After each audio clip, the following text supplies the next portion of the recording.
Marysville Cemetery Ghost Story by Jason Lore. It was a winter foggy night in 2018. Two guys, Will and Max, were driving back home from a late night party. They were coming up to a little town in California called Marysville. Along the way, they came across a young woman walking on the side of the road like she was lost. She was dressed in a casual, bright color and retro-style 80s clothing, and she looked pretty normal. Will decided to stop to see if she was alright. She said that she was lost and was hoping they would show her the way home. They both agreed and gave her a lift. On the drive, they both were questioning her on where she was going and where she was from. She replies that she was from the little town of Marysville and she was coming home from a party as well. She was driving in her old 1985 Honda Accord and ended up dead on the side of the road, and ever since then she was wandering the road to find her way home. Max, who was on the passenger's side, asked how long she had been wandering out on the road. She replied that she couldn't recall how long and that it felt like forever, and that they were the only two people that actually stopped to help her. As they continued forward, they noticed that it was suddenly beginning to get cold in the car. Most likely it was due to the cold temperature outside during the middle of the night. After all, it was winter. As Will was still talking to the girl, Max noticed something that confused him as well as startled him. He noticed on the mirror on his sun visor that there was no one in the back seat. He turns around to find the girl there, sitting and listening to Will talking. He looks again in the mirror, but the girl was nowhere to be seen. Just an empty back seat, and Will talking to no one. He was lost and confused, and he shook his head and rubbed his eyes just to make sure that he was still wide awake and that he wasn't seeing things. The girl and Will noticed this and asked him what was going on. Max said in a normal voice that everything was okay and that he was just feeling a little tired. Max peeked again at the mirror only to find the back seat still empty. Will was beginning to get worried about Max because of his strange behavior. Max secretly peeks to the back of the car and sees that the girl is staring out of the window. Max then looks at Will and gestures with his eyes for Will to look at the rear mirror.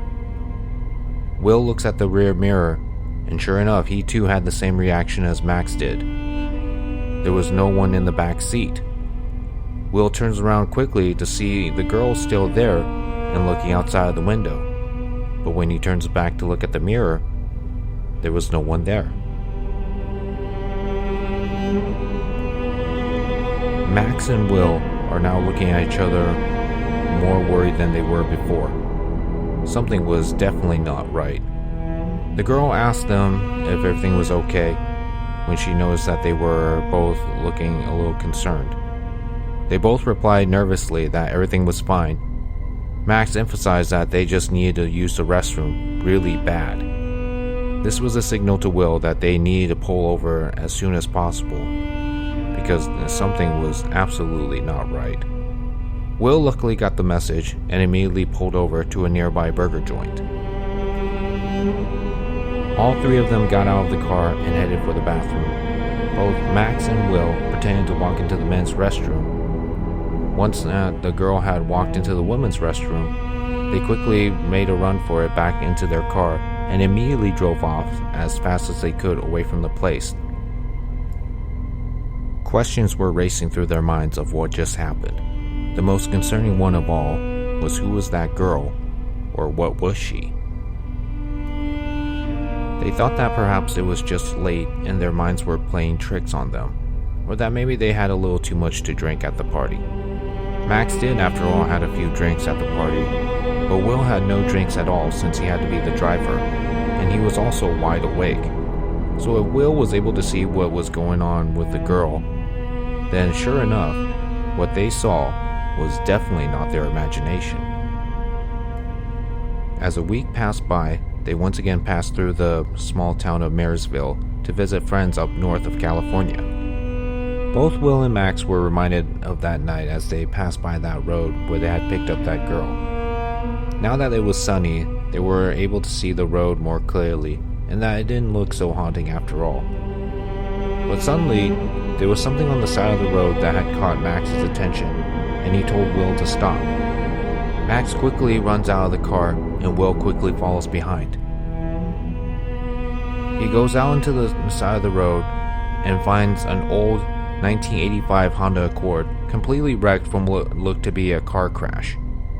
They were both shocked at this because that car was the same exact car that the girl had told them that she was driving that night before they ran into her. The thing that concerned them the most was the condition of the car.